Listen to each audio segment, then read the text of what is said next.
March on the DNC is demanding the U.S. cut off funding to Israel, and the lead up to this massive event has been nonstop. We're getting prepared to march on the DNC on August 19th. NewsNation got behind-the-scenes access to the recruiting, planning, and mobilization of the protesters. This has been a year-long struggle to build for this march, and at this point now we're 200 organizations strong, and we're ready to march in the tens of thousands. The Anti-Defamation League has instructed pro-Israel supporters to not engage. But we've already seen counter-protests rise up across the country. This anti-war movement echoing the massive protests that overran the 1968 Chicago Convention. 7 days of clashes with police while the whole world was watching. Jewish leaders are warning officials of possible violence and vandalism in the streets, like we've seen in Washington, D.C. and New York City. We see it on the posters that they fly across our cities and plaster all over that say, escalate, escalate for Gaza, escalate at the DNC.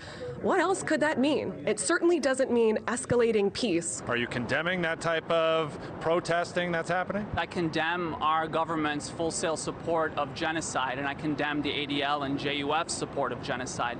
That's the actual main issue, respectfully. And Leland, exactly 1 week from now, I know you and our really great NewsNation political team will be inside the United Center covering that DNC. In the meantime, I'm going to be outside of the United Center covering any protests that might happen. I can already tell you we're seeing some changes even beginning today, new fences that have come up along the perimeter. This is the boundary that the United States Secret Service has established. It is going to be very hard for anybody to penetrate it if they do not have an official DNC credential. Leland. Yeah, you might say the real story could be outside of the DNC. All right, Alex, thank you very much. Actor, filmmaker, activist, lifelong Democrat, Yuval David is here. Welcome. Thanks. Appreciate you joining us. Is this your Democratic Party anymore? Wow, what a question. It's the type of question that makes me feel quite politically homeless. It makes me question, do I remain within the Democratic Party? I've studied Jewish history for a very long time, and I've always noticed that Jews historically have changed alliances, and they changed alliances to stay with those or choose to be with those who will protect them the most. I thought that was Jewish history.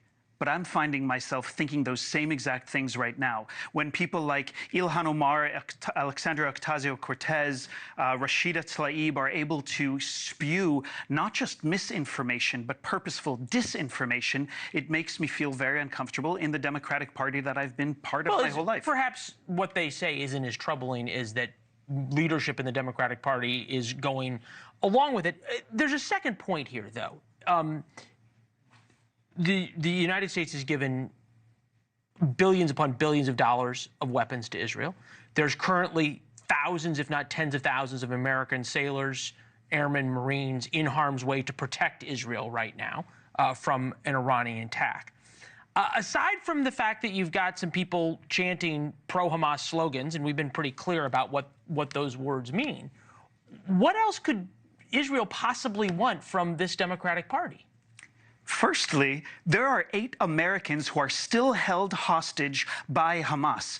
I'm an American citizen. I was born in Washington, D.C. I would expect our country to do everything we can to rescue our American hostages. Just because these hostages are Jewish, does that mean they don't matter as much? Why are our American people not out on the streets chanting to free the hostages? And in fact, I'm wearing this right now, which is about bring them home. And I brought one for you. Thank you very much. Our hostages need to be liberated. When people call for ceasefire, we must recognize that there is no ceasefire while Hamas is still chanting and calling out for the destruction of Israel. There cannot be a ceasefire while our hostages are still held. By way of saying, when you hear Kamala Harris say there needs to be a ceasefire, and she said, to be fair, bring the hostages home. Right. But when you hear her say there needs to be a ceasefire, that says what to you as an American Democratic Jew? It makes me question my allegiance and my decision to vote for her. Will I vote for somebody